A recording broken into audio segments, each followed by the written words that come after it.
Ano yan? Hindi prostration. We call it redirection.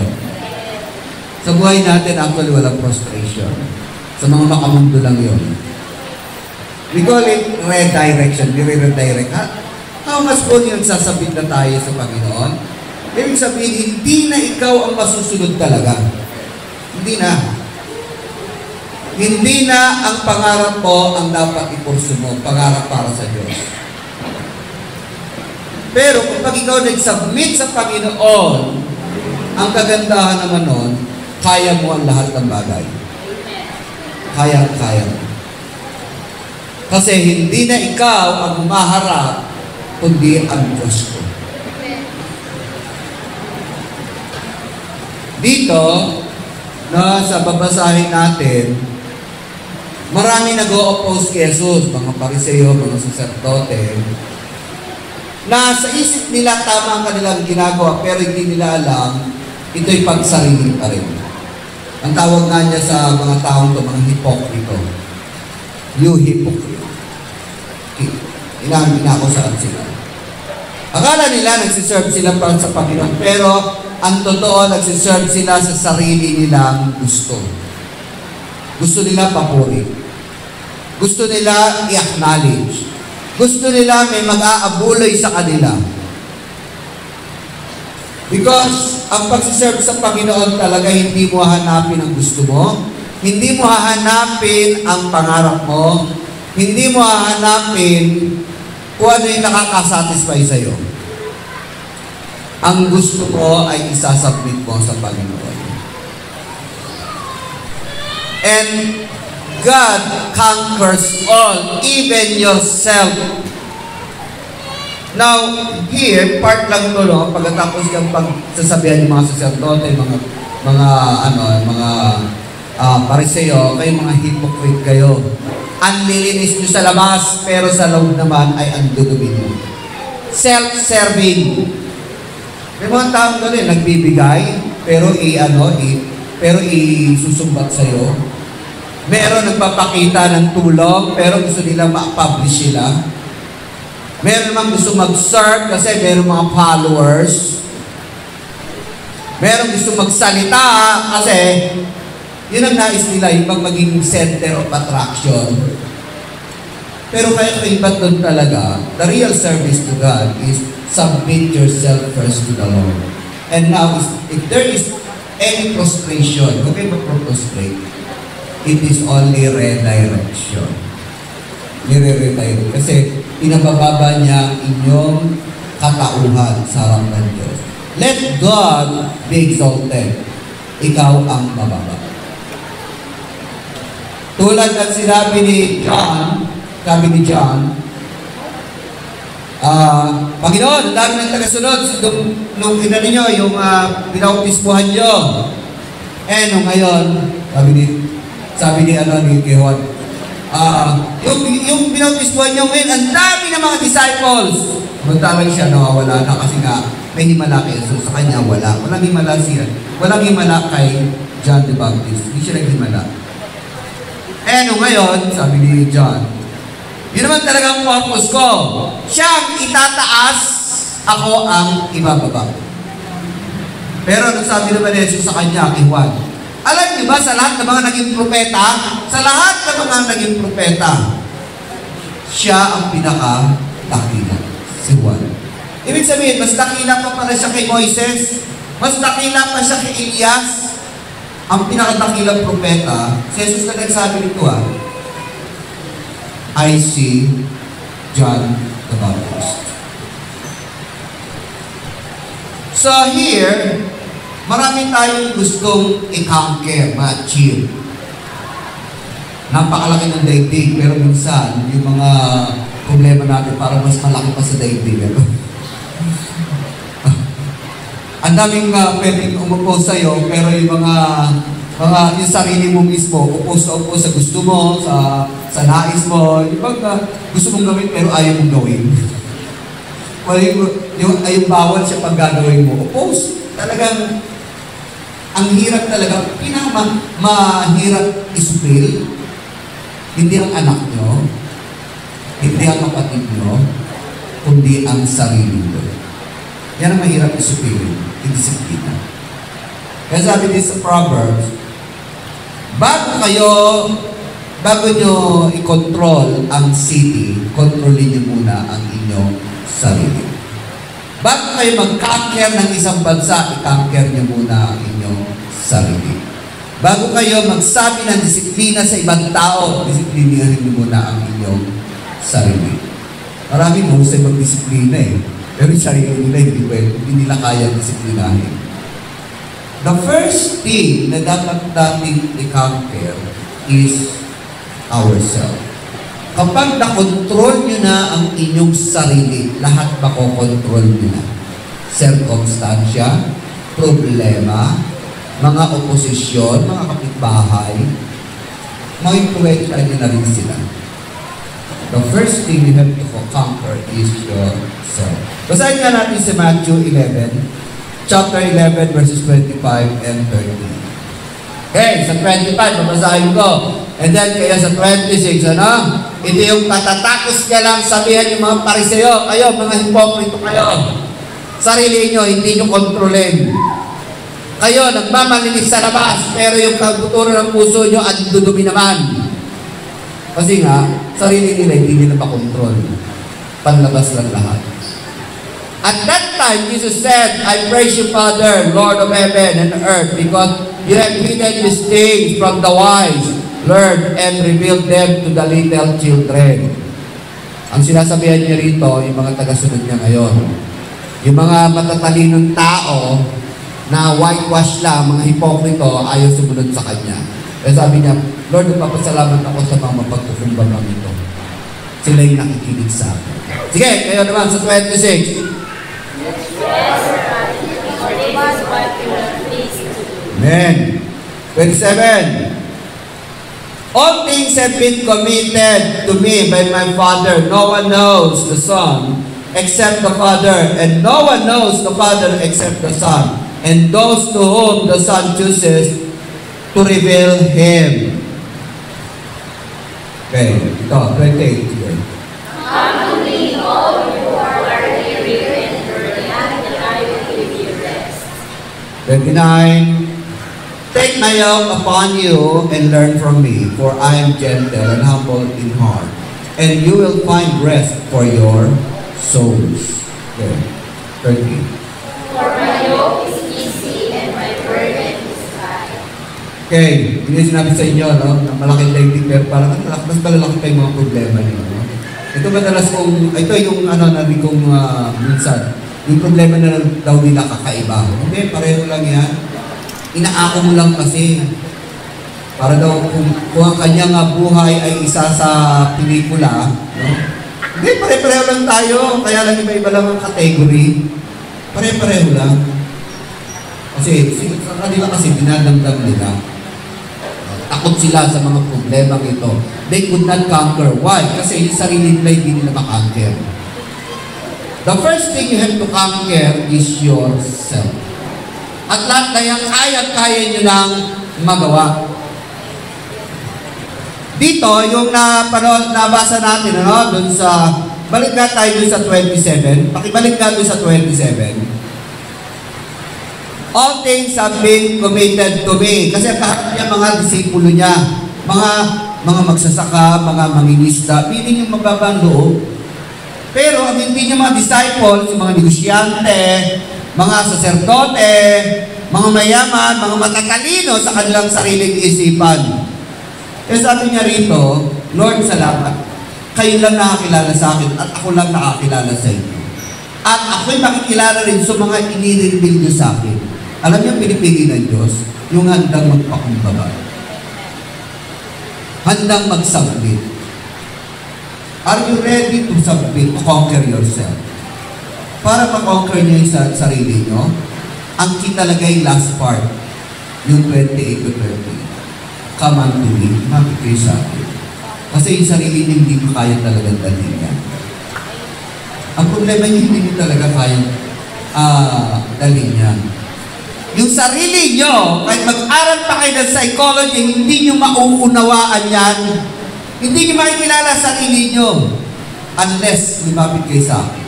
makikilala niyo dito. I-reveal ko sa inyo kung sino kayo, kung anong kailangan niyo, kung anong gusto niyo, kung anong para sa inyo. Hindi niyo talaga makikilala rin ang sarili niyo unless lumapit kayo sa Diyos. Di ba sabi, kilala nila sarili nila? Hindi! Nakilala naman, kilala ko sarili ko, ang totoo, hindi mo kilala yung sarili. Kasi hindi mo makontrol ang sarili mo eh. Kasi kung kilala mo ang sarili mo, kaya mong kontrolin ang sarili mo. Bakit hindi mo makontrol? Kasi hindi mo kakilala ang sarili mo. Hindi mo alam ang gusto mo. O hindi mo alam ang para sa'yo. Kaya sabi ng Panginoong Jesus, alam niyo ba, ang nakilala sa akin ay Ama, at ang Ama nakilala sa akin, at ang nilalapit niya sa akin ay nililibig ko kung sino ako sa kabuhay niya na mga inilapit sa akin. Mga kapatid, ang pinagsisimula ng confusion nyo, hindi nyo kilala sa sarili nyo. Ang pinagsisimula ng confusion nyo, hindi kayo nagsasabit sa Panginoon. Hindi nyo kayang disiplinahin ang sarili nyo. Pag nagalit, dire-diretso. Pag may inisip, dire-diretso. Kapag may ginusto, dire-diretso. Hindi nyo kasi kayang kontrolin ang sarili nyo. The only thing you can conquer yourself is submit yourself to God. God will teach you who you are. Tuturuan ka niya, paalam niya sa'yo kung sino ka. Paalam niya kung anong talagang para sa'yo. At ipaalam niya ano ang gusto mo talaga sa buhay. So, number one opponent itself, yung sarili nyo. Ang talagang number one na nag-o-oppose sa inyo, yung sarili nyo. Ingat kayo. Pakilipat na po. Number one opponent is self. Ayan. Very good. Kaya bangan lang yun yung sinasabi na kilala nila sarili nila. At totoo hindi. Kaya bangan lang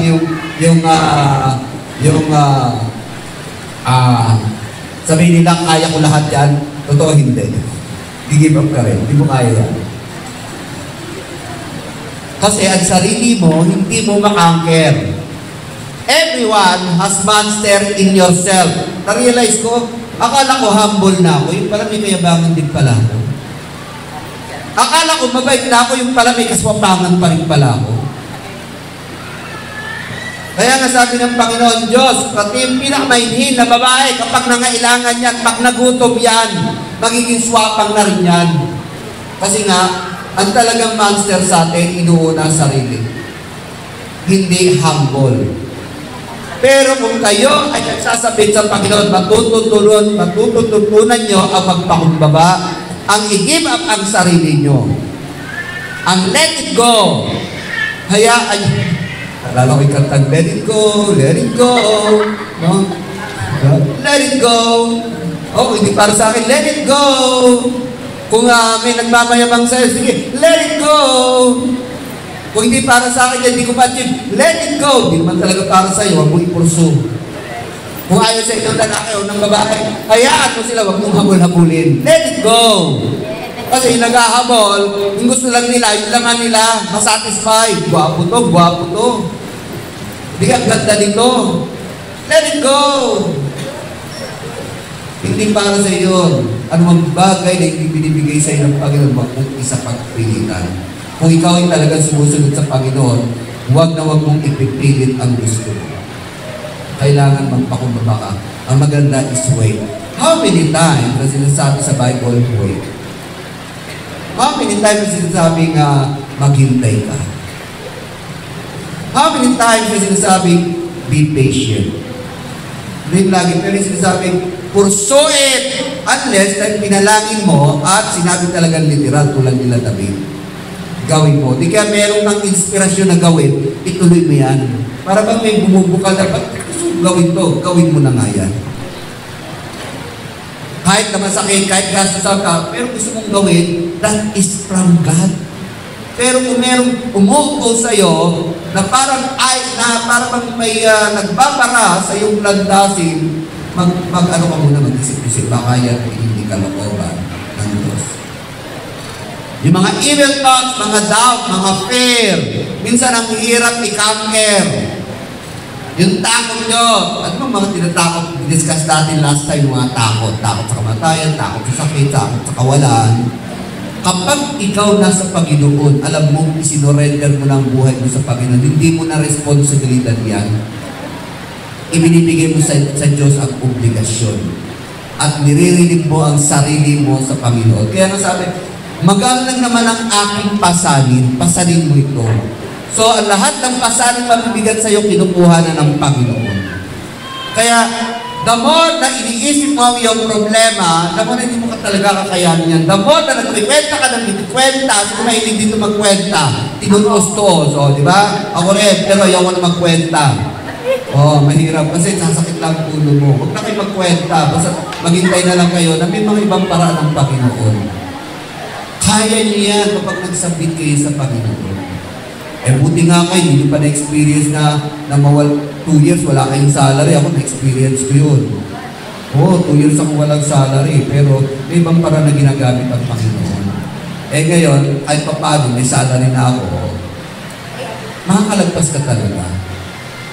The more na nakikwenta kayo, the more nasasakit ang ulo nyo. Mga monster sa sarili nyo.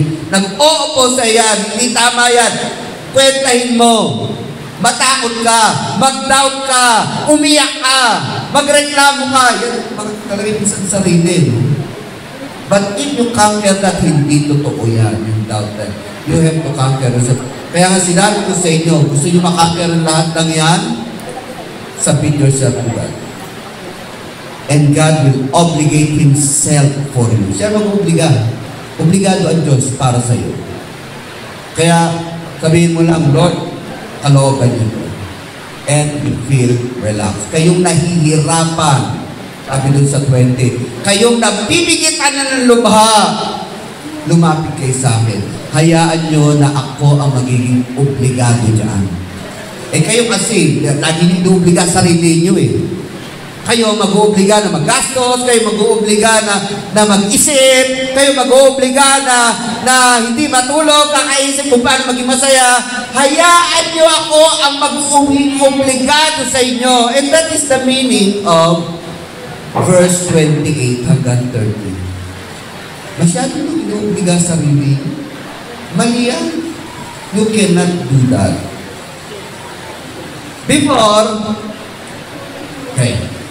Before you conquer your problem, people, circumstance, the key, ano yung susunod na?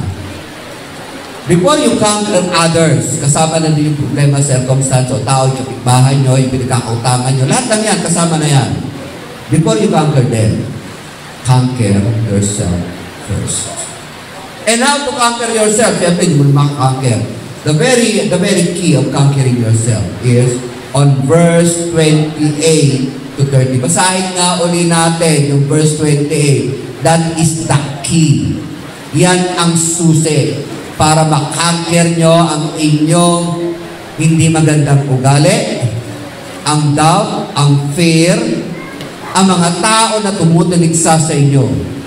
Kasi masyado nyo naman pinuproblema ang sarili nyo sa mga bagay na. Sabi ng Panginoon, huwag nyo nang problemahin yan. Huwag nyo obligahin ang sarili nyo. Come to me. Come to me. Lumapit lang kayo sa akin. Bigat na kayo. Parang kayo si Atlas na buhat nyo ang labuong daigdig. Hindi ganyan. Mali yan. Huwag nyo buhatin ang daigdig nyo. Come to me. All who are weary and burdened. Diba nakapagod mag-isip magkwenta? No? May nakapagod mag-isip ng mga problema? Nakaka-stress yung mga taong pag nakita mo pala yung mukhang sisingilin ka na. O yung mga tao na para bang iyon nagbibigay sa iyo ng sama ng loob. No? Para yung gusto no, makita pala yung lubong ng eskwelahan namin. Kasi pagpasok pala kung ano nung pintas ang sinasabi sa akin. Kung ano namang tuligsa, critic ang sinasabi sa akin. So, kabado na ako kasi isip ko, ano naman kayo sasabihin sa akin itong director ko? Kasi dito na ako education yun. So, ang dami talagang fitness. Hindi ako nag-practice teaching. So, sisilip-silip yan. Mamaya-mamaya na tawagin ako, tinuturuan na ako. Masakit sa akin nun. Minsan, papasok pa yan. Hindi ganyan! Ay, ako kaya mga teacher, estudyante ko, yung bakla yun no? Talagang for the months na gano'n ang sitwasyon ko, makita ko pa lang yung bubong ng eskwelahan namin. Sa jeep, kabado na ako. Na-experience niyo yun, makita niyo pala yung tao, kabado ka na. Kasi kung ano naman mangyayari masamang araw na ibibigay sa'yo. Pagbaba ko ng jeep, talagang kabado na, batas na yung sikmura ko. Ano naman kaya ano kaya nga gagawin dito para pasamain na naman ang araw ko? Pero kapag nasa iyo ang Panginoon, gagawa siya ng paraan na itigil na yan. Buti na lang itinigil niya. Gumawa siya ng paraan. Praise God. So, come to me, kayong hirap na. Makita niyo pala yung tao, makita niyo pala yung sitwasyon. Pagod na kayo. In burden, I will give you rest. Pagpapahingi kayo ng Panginoon. Mga kapatid, subukan kayo. Mga kapatid, garantisan niyo. Mga kapatid, sinasabi ko ito bilang witness sa inyo. Huwag niyong dalhin ang daigdig niyo. Masyado niyong inuobliga ang sarili niyo, dalhin ang daigdig niyo. Huwag, mabigat dalhin na. Lumapit kayo sa Panginoon. At siya na nag-offer, hayaan mo ako magdadala niya. Ako magdadala niya. Sa 29. Siyempre, meron kang obligasyon din, take my yoke, palit tayo. Dalhin mo to at ako magdadala ng daigdig mo. Take my yoke and learn from me. Tuturuan kita. Natatandaan nyo, sabi, Lord, salamat yung mga matatalino doon sa kabilang bakod, hindi niyo binigay sa akin. Ang binigay niyo yung mga mabababa nyo. Take my yoke and take my yoke upon and learn from me. Kasi gusto niya tayong turuan kung sino siya sa buhay natin. Kung ano talaga gusto natin. Kung anong para sa atin. Alam niyo, tuturuan kayo ng Panginoon. At doon magiging panatag kayo. Mali pala yung crush ko, hindi pala yun. Mali pala yung pangarap ko, hindi pala yun. Mali pala yung tinuro sa akin ng mga commercial, ng mga kaibigan ko, ng mga barkada ko, mali pala yun. Nagaya lang kasi ito. But now, God is renewing your mind, your heart. God will teach you how to live a life with ease with Him. For I am gentle and humble in heart, and you will find rest upon your souls. Alam yun talaga I experienced that. Magaang sa kalooban. At ang magaang ang kalooban, maganda ang pakiramdam, it's also a healthy life sa ating katawan. And for my yoke is easy and my burden is light. Mga kapatid, you have to conquer yourself. Dadaling kayo ng sarili mo sa maling paraan. Kasi ang puso ay madaya din. Meron yung monster na maliit sa buhay mo. How to conquer yourself? Submit yourself to the master conqueror. Sino ang magsasubmit ng kanilang buhay sa Diyos? Magsitayo. Submit yourself and you will conquer yourself. At kapag na-conquer nyo na yung sarili nyo, madali nang makonquer ang lahat. Panginoon, salamat. Yes, God. We feel na mas malaki pa ang problema namin kaysa daigdig. We feel na ang mga umuupo sa amin para bang napakarami. Isa lang ang paraan para maalis ang mga bagay na to. Lord, magsasubmit kami sa inyo. Lord, obligate yourself, Lord God, na buhatin ang aming daigdig. At hindi na kami obligadong dalhin ang aming sariling daigdig. And we are willing, Lord God, to learn from you. We are willing, Lord God, get to know your will in our life. Kung ano yung talaga nakahanda sa amin. Kung ano yung talaga yung pangarap niyo sa amin. Lord, inaalis namin mga pangarap namin makalaman. Pinapalitan namin ito sa inyo. Ang pangarap niyo sa amin. And we submit, Lord God, we will follow, Lord God. Ano mang matutunan namin sa magitan ng Espiritu Santo na nasa amin, Lord, mapagkumbaba kami susunod. Patawarin kami, Lord God, sa mga pagkakamali namin. At ngayon naman, linisin niyo kami ng inyong banal na dugo at manahan kayo sa buhay namin.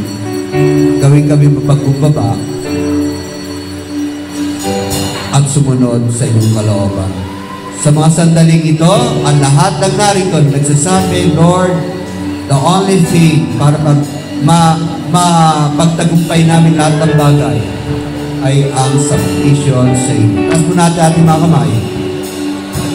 This is, Lord,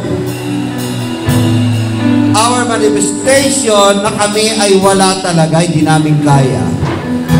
This is manifestation, Panginoon, na pinagpapalit namin ang aming daigdig sa inyong daigdig, O God. Kayo ang aming daigdig na ngayon. At kayo, Lord God, salamat, Panginoon, sa inyong pagpapakumbaba rin para sa amin upang dalhin ang aming buhay. Upang dalhin kami, Panginoon. Upang patnubayan ang aming kaluluwa. At pagpalain nyo ang lahat ng ito na mapagkumbaba, Panginoon. Sila ay pagtatagumpayin. Sila ay paliligayahin, O God, pasasayahin sa inyong kalooban. Sila, Panginoon, ay magliliwanag, Panginoon, sa pangalan ni Jesus. At Lord, dalangin din namin si Pastor Mon na gumaling, si Mami Marge, O God, na gumaling, si Malin din, Panginoon, na gumaling, at lahat na may sakit, Lord God, ay gagaling sa kanilang karamdaman at re-regenerate nyo ang kanilang mga cells at ang mga dugo sa pangalan ni Jesus. Amen. God bless you.